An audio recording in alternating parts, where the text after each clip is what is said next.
Hello, boys and girls. Welcome to the latest Trainers Talk. This is a very, very special guest. I'm going to read off a couple of things here. So, Susan Hoff is a self-made businesswoman, philanthropist. She's owner of Fantesca Estates, where we are right now. She has been as CCO of Best Buy, a Fortune 100 company, along with the CEO of the Best Buy Children's Foundation. Yeah. Exactly. She is a WBFF and Pro Card. She has that, and she's also Miss North America Classique. Yes. She's achieved her NASM personal trainer, primal health coach certification, and she's been on the cover of several magazines. Let's keep going and see what else we got. She's also has her MBA in International Wine Business in Bordeaux, and graduated from that in 2007. So, accomplishment is a thing for you. And where did that come from? I would say I'm very goal-driven. Yes, that's very true.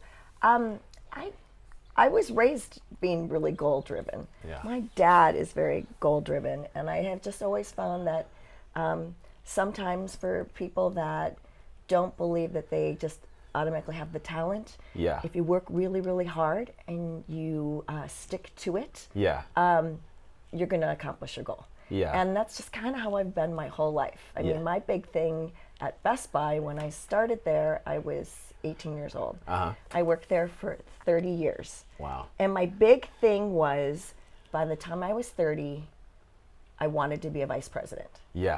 And Best Buy at the time was a consumer electronics place that was mostly male dominated. And there was only one other female vice president at the time. And the thing is my birthday's in January. Vice presidents were announced in February.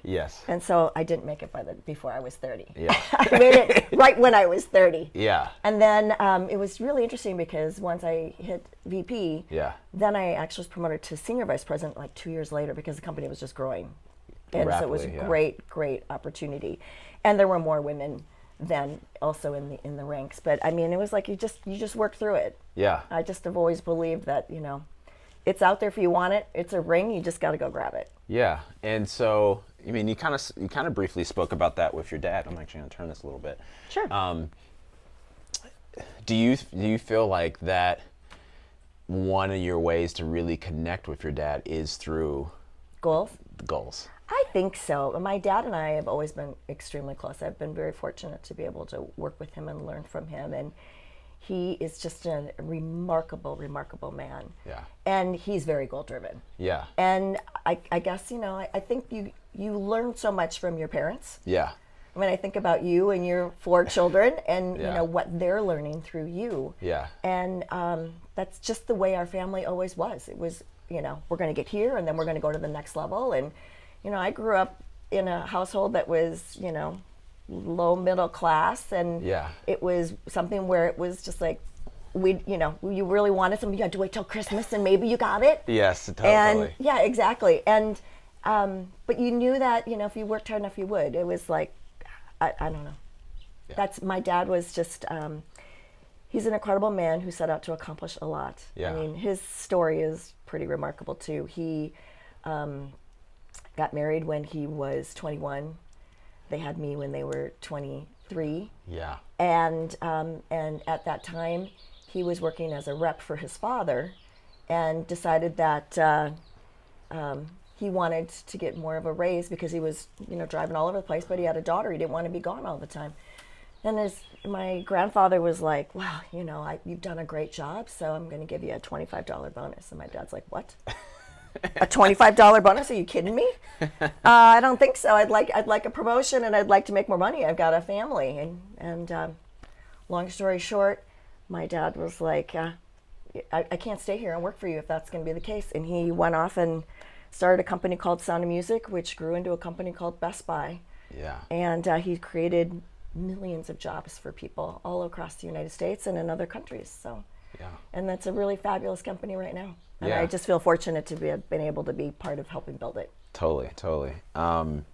So we have been working together for 13 years. 13 years, since 2007, when we moved into the Valley, and you moved into the Valley. Exactly. You and Jackie had just gotten married. We just gotten married, exactly. And you were here, and she was getting things closed up out east to come out here. Yeah. And so when we first met, I think, what would you say was your experience to the fitness industry before we met?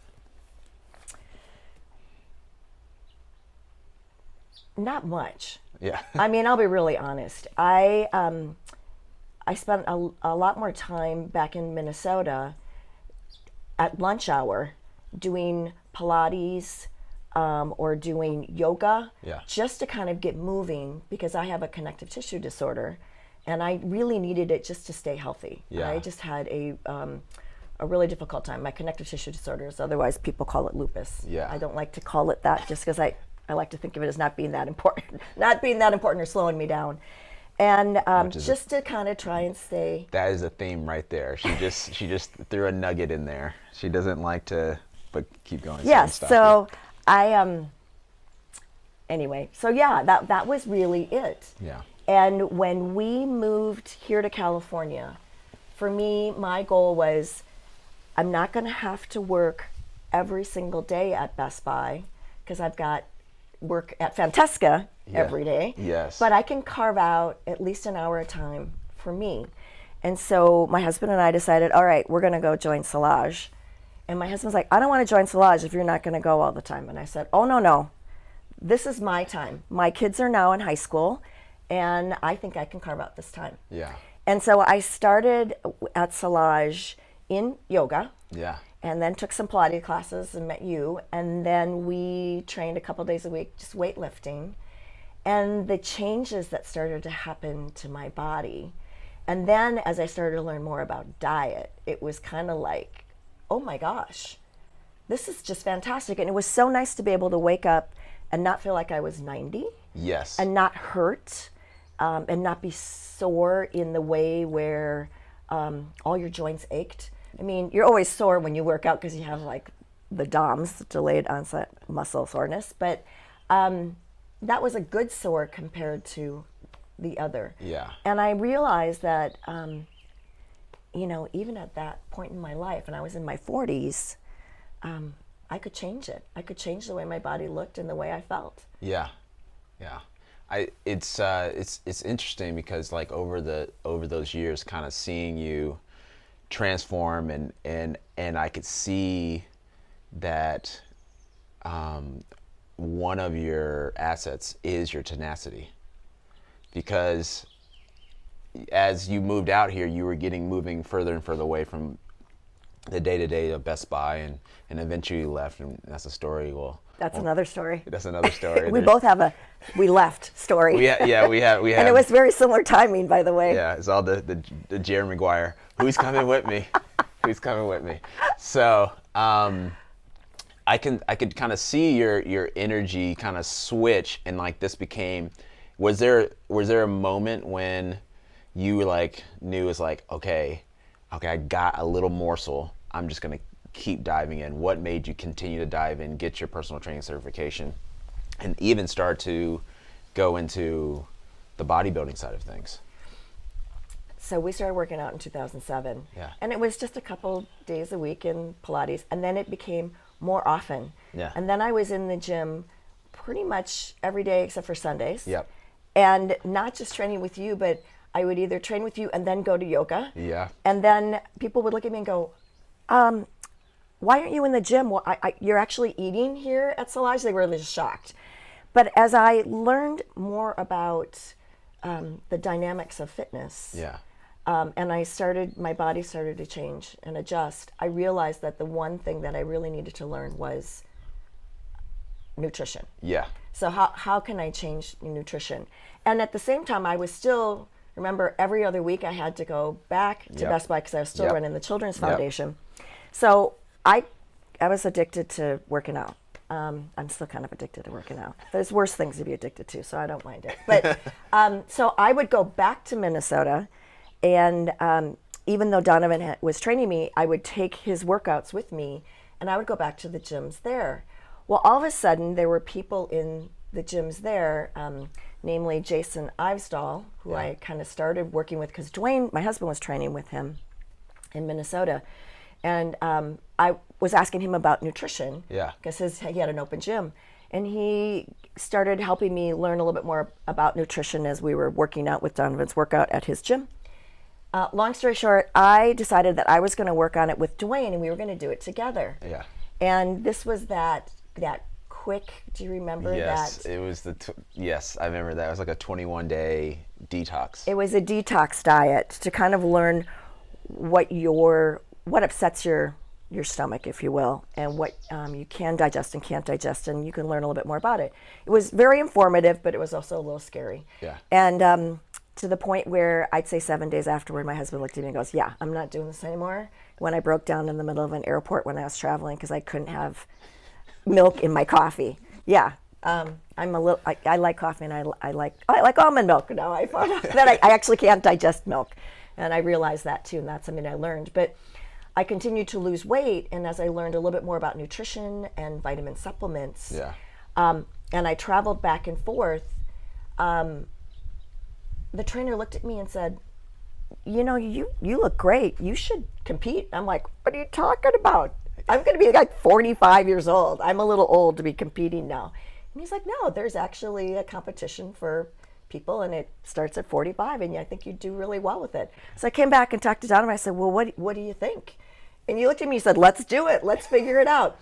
Had you had you had no training with competition? Not directly with bodybuilding, not like that, no. And neither did I. No, you've had a lot of work that you've done with athletes, like football players and exactly. So more of a baseball players. Exactly. But it was like power. I was like, well, one, I kind of like to see. I don't like to say no when I know there's something that's gonna better the client or the person I'm working with, and we went through it, and it was a different world because we learned that the people in it, you were bringing a level of experience and knowledge and really balance in your life that most of the competitors didn't have. And, we kind of powered through. But do you remember when you were in Vegas, when you got your pro card? Oh, I will never forget it. So I started competing in 2010. So that was 3 years after I started working out with Donavan. And I dragged you all the way through that competition world, and to the point where I was just crazy. I really wanted my pro card. So I would compete in Montreal and really work at it. And then all of a sudden, 2 weeks later, there was a competition, same WBFF, get your pro card, down in Los Angeles. And I was like, all right, let's go. I'm going to go do it. So my husband would drive me down there. Donovan's like, all right, come on, let's polish up those muscles and we'll go. But I finally had turned 50, and I won my pro card in a 35 plus division. And I don't think people realize how and it was at Worlds. Crazy that is. I know that this is kind of a hard thing because it's one of the things you don't want to bring ageism into conversations, but sometimes that's the reality, and it's almost like if Tom Brady started playing quarterback at the age of 35. And then he got, and then he won the Super Bowl when he turned 40. So yeah. But he's competing against guys or kids that are in that 21 to 25-year-old range. Yeah, they're 15 years younger than I am, and I'm walking up there, and my big concern, obviously, and we talked about this, was I need to look like I belong on the stage. Totally. And I really, really want to make sure that I can do so. And it was such an honor to win my pro card on the world stage. So I was competing against competitors from all over the world in the 35 plus category. And it was that evening, and it was Vegas, so it was a couple time zones away.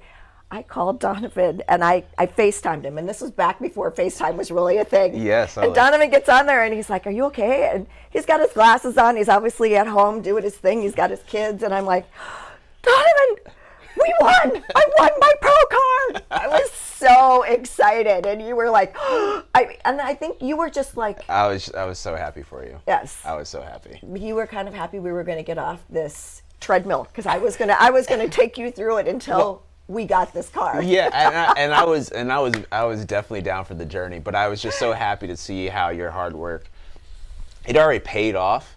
I mean, but there is, people don't say it. I mean, there's a reason why we are obsessed as a culture over sports and rings and championships, and sometimes it feels good to win them. It does. Yeah, that banner and that medal, it was just awesome. I wore it all weekend because I couldn't. It was Vegas, and everybody wears crazy things in Vegas. But yes, it was so much fun to walk around that weekend with my banner. And I think, we talked about like the balance side of things, and you have a great cheering section. Your husband, I do. He's Mr. Viking himself. Yes. Duane, he's fantastic. So tell me, like, how the influence of him has helped you during this fitness journey, and then also how has that involvement with your kids also, like, so take the Duane portion and then also the kids portion, how have you been able to pass on certain things to your kids, and then what has Duane been able to do for you in terms of as a support system? Duane is one of those people that I'm just really fortunate. That I don't know if all marriages work this way, but my husband supports everything I'd like to do. Yeah. There are a lot of marriages where that doesn't happen. Totally. Like the husband's got the things that he's got to get done, and he expects the wife to come home and take care of the things for him. And Duane really is like, all right, if you're going to go out and get that pro card, I'm going to make sure that you can carve out the time in your calendar, and I'm going to stay away, or I'm going to help you, or I'll watch and tell you what I think from a posing perspective. I'll also walk down that journey with you when you're having to cut back in your diet. Oftentimes when couples are pregnant, the man will gain weight because the woman's gaining weight. Duane actually lost weight when he was working with, he was helping, he was supporting me with my diet for competition. So he actually was pretty happy about it because it was like, oh, you're going to compete again? All right, what are we having for dinner? So he got to learn a little bit about it as well. And he's been that way throughout my whole career. Yeah. He's, even when we were at Best Buy, he wanted me to make senior officer. So he would go home early from work. If I had to have a meeting with the rest of the board of directors, or there was some other place I needed to be, we would alternate in travel. And it was important for him to be successful for me, as well as, to show that same support. And it's so interesting because it's like positivity, and positivity makes something even greater. Totally. So I just can't say enough about how lucky I am that my husband just looks at me and goes, all right, if you're going to go do it, then I'm going with you. Yeah. Which I think is really nice. And so he actually lifted weights much earlier than I did, in his 30s. Yeah. And he'd get up at some ungodly time in the morning at 5. And it was like, all right, you go to the gym. And I was up with the kids, getting them ready to go before I would leave for work. And I could never understand why he was so excited about it. But I learned that years later when we moved here, which was a good thing. The other thing I think has been interesting is that my kids have had an opportunity to see how my body has changed, and to learn how things have improved just with diet. Yeah. And so they've literally kind of caught the fitness bug. Yes, totally. Well, so our daughter Chelsea, who is a whirlwind and successful in her own right. I mean, this girl is, Katie bar the door. She's going to make things happen in the world. Fearless for many reasons, and the pun is intended. That's right. It's very true. And while she was traveling the world learning to make wine, she also realized that she had some dietary problems that were causing her issues, and that she needed to get out and get some exercise. And so she went out and she swam when she could swim, or she ran when she could run. And she learned that, she needed to pull back on lactose and a few other things as well. So I think it's been nice because as I've learned, they've learned. Yeah. And they've been interested in it. Our son Taylor recently, so now for this is his 4th week, has been on the keto diet. Yeah. And he's doing great with it because he knows enough about himself that he can't count macros. Yeah. So he doesn't want to, although he is counting his carb macros, which I think is fabulous. So, and he's also one of these kids where he gets it in his head and he just goes. Yeah. But it takes him a while to get there. Yeah. So, but Taylor is, I think that fitness has really sparked all of us. And then, of course, we have our own gym here. And so I'm not the only one that uses it. I mean, it's well loved by our daughter and our future son-in-law, who also will come in and use the gym as well, which is great. And he's a past football player from college down at UCLA. So we've got quite the gym. We've had people like Mark Sanchez in our gym. Yeah. We've had great guests in our gym. Totally. And I think that's a great transition of talking about what sparked the build of the gym. So the gym's been here for 5 years? No, 6 years. 6 years. Okay, so this outdoor gym that we're sitting in right now, and I'll put some pictures up and you'll see those. What sparked that? You did. You sparked it. I'll tell you why. Because during that time in my fitness journey and your fitness journey through work and what you were doing with all your clients and your capabilities and what you knew you could grow to, I think it was one of those things where we realized things would be changing and I needed a place to work out with you. Yeah. And I needed to make sure that I wasn't going to lose the equipment that I needed. Yeah. And I was really specific about what I needed, and some of the gyms didn't have it, and you're really good at improvising, which is great. We can get anything done with whatever we've got. Yeah, exactly. But we realized that we had this space here right next to our house that really wasn't being used for anything because it wasn't sunny enough to actually use to, suntan or just go outside and talk and have a cup of coffee because there's other beautiful places. So we were like, this is going to be perfect for a gym. And I'm like, Donavan, what do you think? And, you came over and you're like, I think that we could make this work. And so we kind of looked at it and designed the equipment and the experience together. And it happened just at the right time it was finished because you were building your next. My starting my own company and kind of going out on my own. And it literally happened within 2 weeks or something of it happening where we were ready to go once the change happened. We did. We didn't miss a day, which was great. And I still feel so fortunate that you travel all the way out here from your gym at Calistoga, which is now there at Calistoga Fit. Yeah. So, it's been really cool. And then I think also too, within that story, you were transitioning out of Best Buy. I was transitioning out of Best Buy. It was, my goal was to work there for a full 30 years.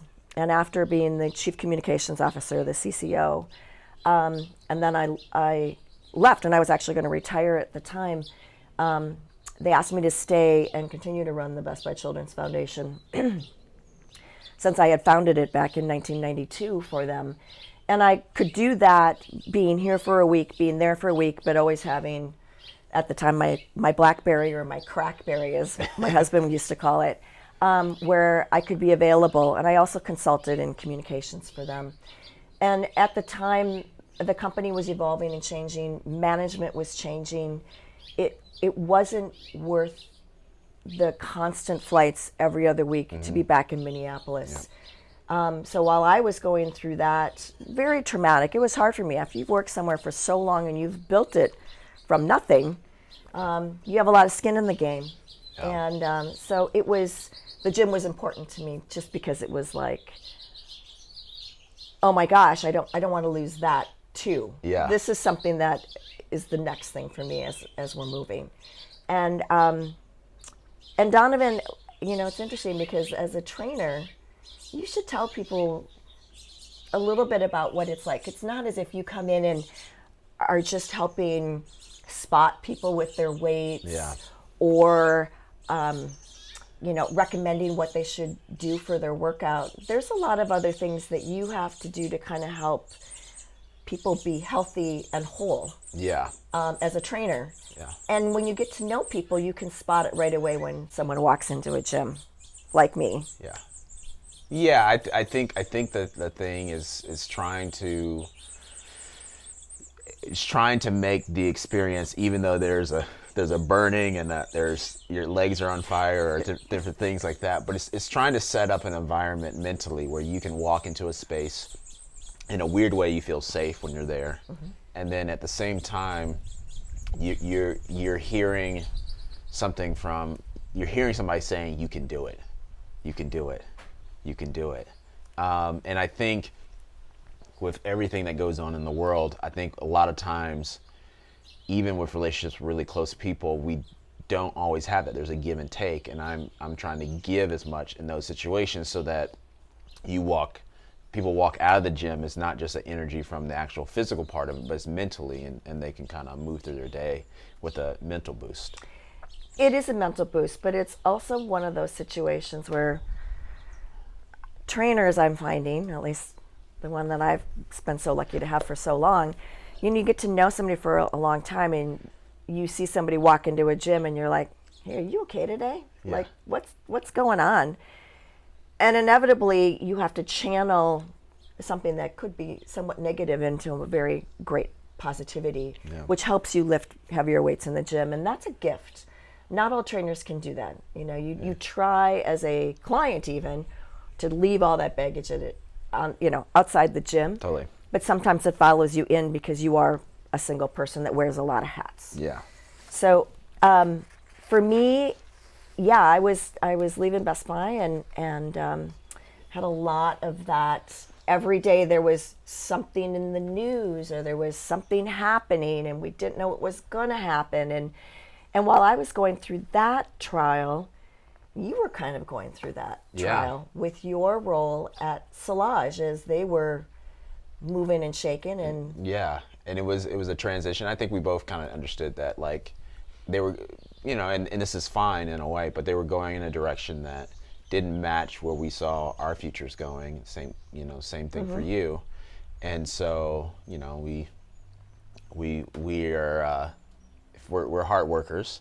So we both kind of believe that, if we can hard work our way through and we can learn something new and we'll be okay. So. Oh, yes. Yeah. More than okay. More okay. More than okay. Totally. So I have a couple more questions, and then I wanted to go into a little lightning round. Okay. All right. All right. So let's talk a little bit about, like, actually when we're in the gym. Yes.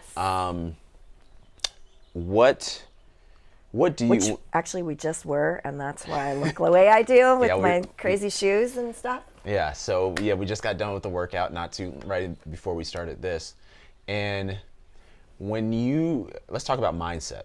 Mm-hmm.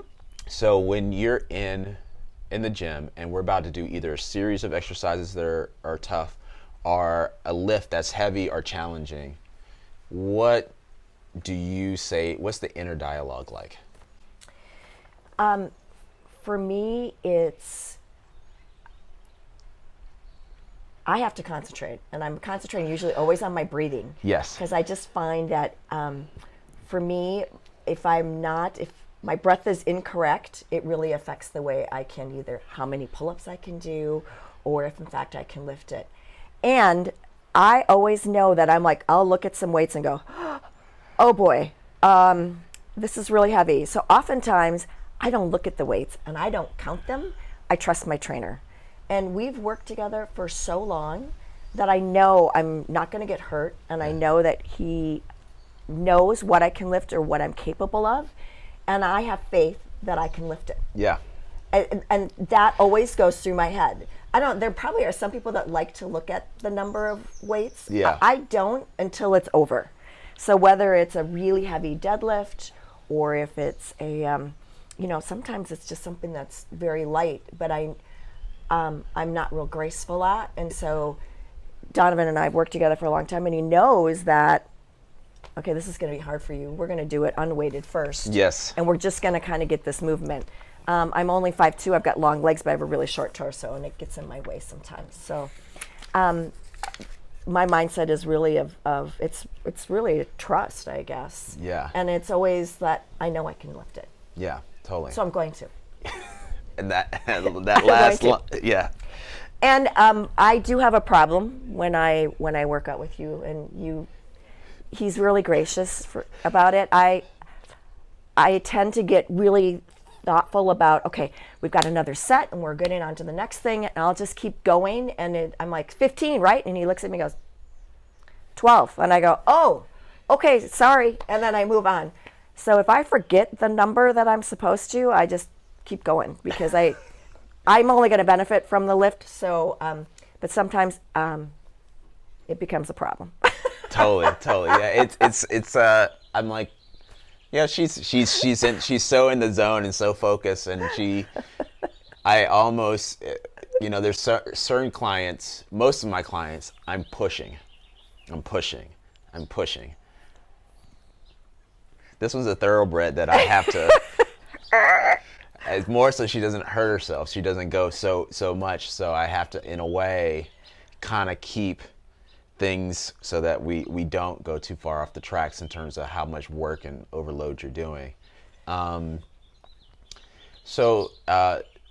What you're on the X Prize. What kind of board is it on? It's called the Innovation Board, X Prize Innovation Board. Yeah. And it's really about what can we do to make the world a better place? Not just the United States, not just California, but the world. So they've worked on projects like sending an astronaut to the moon. Yeah. With private spacecraft, which was SpaceX. Yeah. SpaceX grew out of X Prize. We also worked on a project to clean up all the oil spills. Yeah. And basically what it is it's there's a prize out there, and it's multi-millions of dollars. Yeah. And it doesn't matter if you're from a university or an educator or a scientist or wherever you're from, you can get together and solve this problem. And the problems have, there's a certain number of goals you need to meet to say that the problem has been solved. Yeah. And like the Shell Oil prize, and Shell Oil and actually Exxon and everybody else out there used this to actually clean up oil spills. That's why you don't hear about them anymore. Yeah. Was designed by a gentleman who used to run a tattoo shop, if I remember correctly. Oh, wow. Like he just had a science background and knew quite a lot of other things, and had a group that got together. And you would think it was far-fetched, but you know what? He designed it, and it's changed the world. Yeah.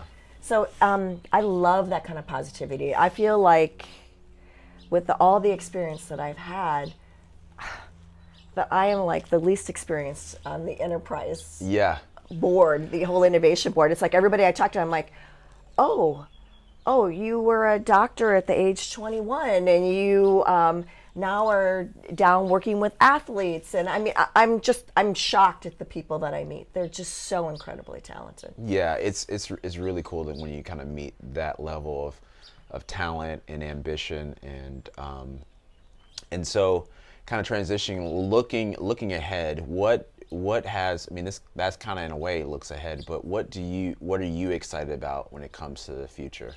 What are certain things you're looking forward to?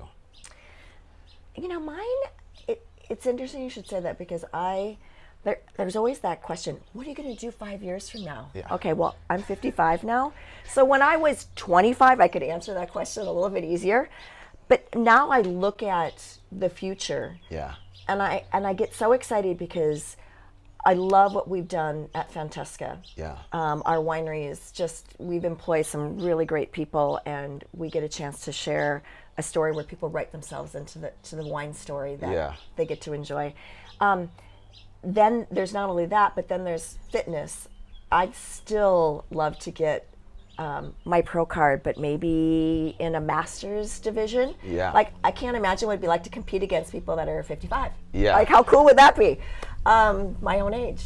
I think we'd have a lot more in common too, which would be kind of nice. Exactly. Rather than me back there, I'm backstage trying to tie somebody's shoe or buckle because they're flipping out because it's broken. They're like, and Susan Hoff, and I'm like, excuse me a moment, I got to whip out on stage and strut my stuff. But so I'm pursuing that, I think. Yeah. The other thing that's really kind of neat is, we get a chance to help our daughter with Fearless. Yeah. and build her brand. But she's getting married, so I might actually have grandchildren, which is kind of crazy for me to think about, because I didn't think I'd have more than 2 dogs, and we now have 3 because my husband bought me this cute little husky for my 55th birthday. It was a goofy thing. I wanted one since I was in high school, and he's like, well, now's the time. We've already got another puppy, so exactly. 2 of them are puppies, and it's crazy, and you call them the dog pound, and they kind of are. Yeah, exactly. They come with the gym. They race back and forth. It's not a full day until one of them has jumped in the fountain and run through the gym. Totally, and shakes off right when you're doing something. So you're like, oh my God, I'm getting wet and I'm lifting hundreds of pounds. Exactly. You can't even defend yourself. Exactly. You got weight in your hand. You're like, I'm gonna take it. I'm gonna take it. So I'm looking at all of those things. I'm also pursuing my precision nutrition degree, which is taking me a long time because it's very scientific. Yeah. And it's a lot of reading.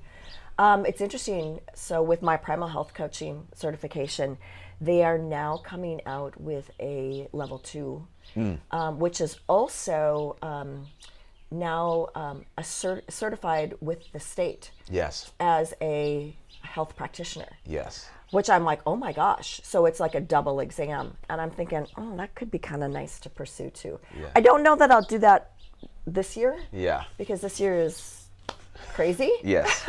But I'm going to continue to work through that. I'm very goal oriented, as you know. Yeah. It's like I have to have that goal.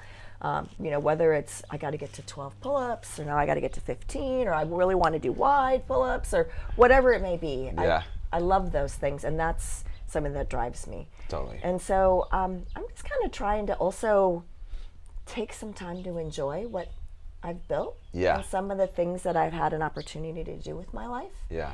And I also think with that comes education. So it's kind of my turn now to help other people learn. Yeah. From my experiences, and it's an honor to be able to do that and to be able to mentor or to coach. Totally. So I'm kind of looking at it from that perspective. And so I'd really like to do maybe some more of that with what I've learned from you in the gym, and what I've learned while I've been competing, or what I've learned about food, and what it's like when you eat it and when you shouldn't eat it and when you do eat it. Yes, but, totally. So I think that's kind of at the point where I am in my life now. I'm lucky to be able to have had so many experiences to be able to assist others. Yeah. So not just my kids, but other people. So that's cool. Awesome. All right, lightning round. Okay, lightning round. So just because it's lightning round, it doesn't mean that you have to answer fast. It means that whatever comes to your head first, just say it, and it can be a longer answer, but I don't want you to craft it so much in your head. I just want you to, the first thing that comes to your mind. Let's start easy. Favorite upper body exercise?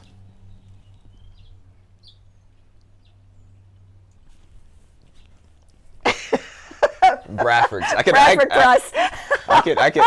Bradford press. So it's using the barbell going over and back. It's kind of a great overall shoulder kind of exercise. Yeah, it really helps to find those muscles right in between.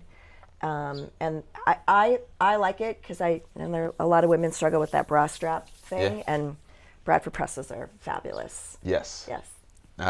Favorite lower body exercise?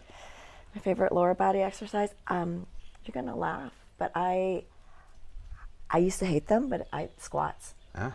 They have made such a difference in my flat-tailed life. Yeah. And I think that they're just great. Yeah. They're hard. Yes, yeah, for sure. And I struggle with them a lot, but that's my favorite. Okay. Outside of your phone, what is the one thing you must travel with? Wow.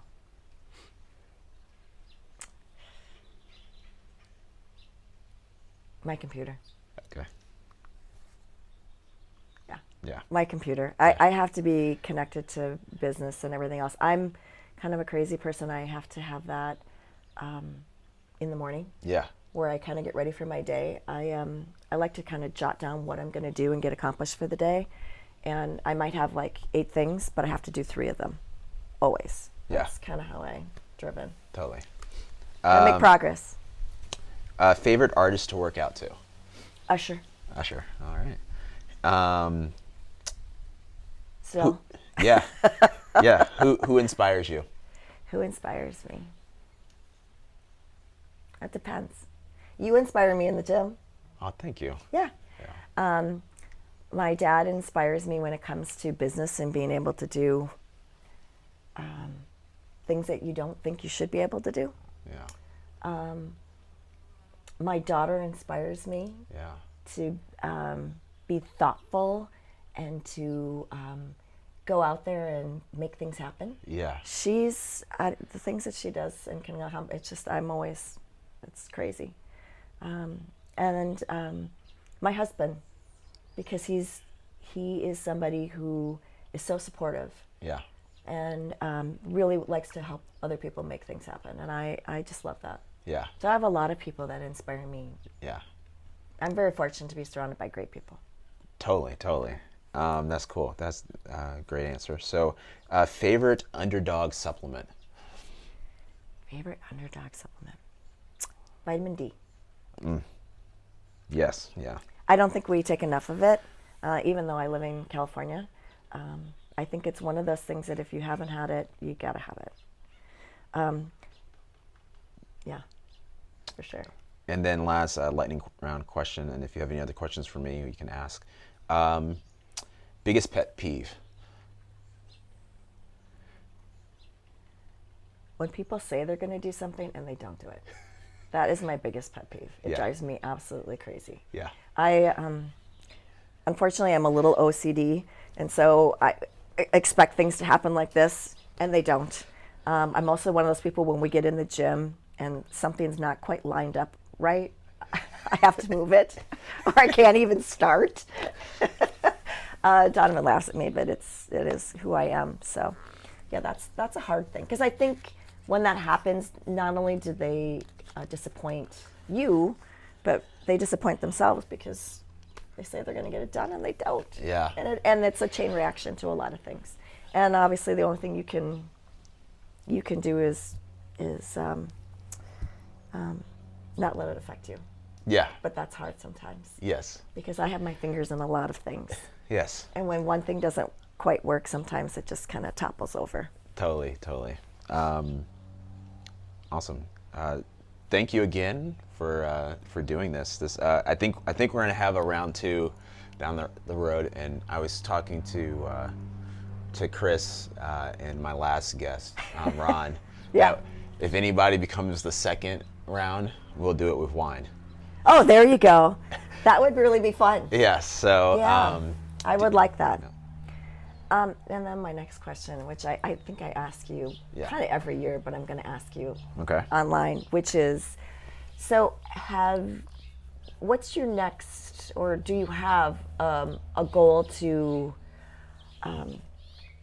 compete in like a triathlon or on stage in bodybuilding or a Tough Mudder, or do you ever see yourself doing any of those things? I mean, Yeah, it's a good question. I think several clients who I've trained to do certain aspects, like your husband, he did the Alcatraz, the triathlon, and I've had other clients who've done, rock climbing or tough hikes. I will say that not really, and I think and I think there's a couple of reasons for it. I think for me, the things that I get some joy, anything that's gonna put like what I feel like work back on my plate, I like to train so that I'm always available. So I don't go too crazy in the gym. I push myself, but I stay within a thing of what the NFL says. It's like you're only as valuable if you can be on the field. Sure. And so that's true. So like I don't usually go skiing because I've worked with so many clients that started with me, and I go through their history, and I'm like, oh, so you tore your rotator, you hurt your knee. So how did you do this? Oh, skiing. Okay, even though we're close to Tahoe and I can go do that, nope, not gonna do that. So I think some of it too. I'm in the crust of it right now. I have my kids. Yes. They're four kids, all under the age of 12. Yep. Caleb being the oldest, and I remember when he was so little. Yeah. And we were going to a local football game, and he's crawling around the bleachers, and now he's 12. 12. He's up here. It just is like crazy. It happened like overnight to me. Totally. And so I think I could see potentially once they're older and I'm not, necessarily the caretaker for them, that it might create a space for me to be able to try some of those things. But I kind of see those things being more travel related. I kind of do want to travel more once they get old enough to travel with Jackie and go to different places around the world or even locally. So I think that's going to give me the juice of the things that I want to accomplish or kind of go after is those opportunities. Yeah, and it's not like you haven't done them. You did Ragnar for I don't know how many years. Yes. And you got Duane involved with that and a lot of your clients as well, which is running, is it 100 miles? It's in 2 days? It's or almost 24 hours? It's almost 200 miles with 12 people. 200 miles. Yeah. Crazy. Yeah. So that kind of fills that cup enough for me, and it's one of those things where you're in the crust of it. Maybe in 10, 15 years, if God willing, I'll try to go after. Maybe my mindset will change for that. Because I was going to say, spin. Yes. Biking. Yes. I thought maybe you'd think about doing some kind of biking with your team or with your clients or some kind of a race or. Yeah, I mean, I like I said, But then again, that's one of those. They say when you bike and they clip yourself in, it's not if you fall, it's when you fall. Yeah. Which is kind of scary because my husband had fallen a couple times and you kind of can't get out of your bike, and that's when you're talking about accidents and you don't want to do that. Yeah. And that's something that we should definitely note. It's like, I don't think you've, in the years that we've trained, I don't think you've really ever missed a day. I'm trying to remember. We've rescheduled. Yes. But no. Yeah. Because he's kind of like the pillar of health. I'm not so much, but I would show up to the gym anyway. And he's looking at me like, yeah, no, you shouldn't even be in the gym. But it's like, again, mentally I needed to be in the gym. Yeah. So. But now with COVID, you don't do that. So. Exactly. Whether you have it or not, you just don't go out anywhere when you're sick. Yeah. But this is thank you for sitting down. Oh my gosh, thank you. Yeah. I'm honored to be here. This has been fun, and I feel very fortunate to have you as a trainer, and for so long. Yeah. I mean, I remember being so worried that you were going to leave and go back to the East Coast with Jackie. Yeah. Because that's where you're from. And I was like, oh my God, what am I going to do? I mean, because we live in a really small town and we don't have the type of talent when it comes to training that you provide. And when you've trained with somebody for so long, they know so much about your family. Like Donavan trains my husband, my daughter, and occasionally my future son-in-law. And then me, I'm 6 days in the gym. And I can't imagine not being in the gym that often. So I was really worried about it. And so when we were talking about Solage and what are you going to do next, and I was like, oh my God, I thought I was going to get sick, that you were going to leave. So I was really excited that he opened Calistoga Fit. And I think Calistoga was really excited he opened Calistoga Fit. And it's been great. I mean, you've done so many good things for the community. So hats off to you. Well, thanks. Thank you. Bye, guys. Bye. Till the next one. I don't know who your next guest is, but I'm sure they're going to be great. Yeah. Well, this one's really special. Thanks.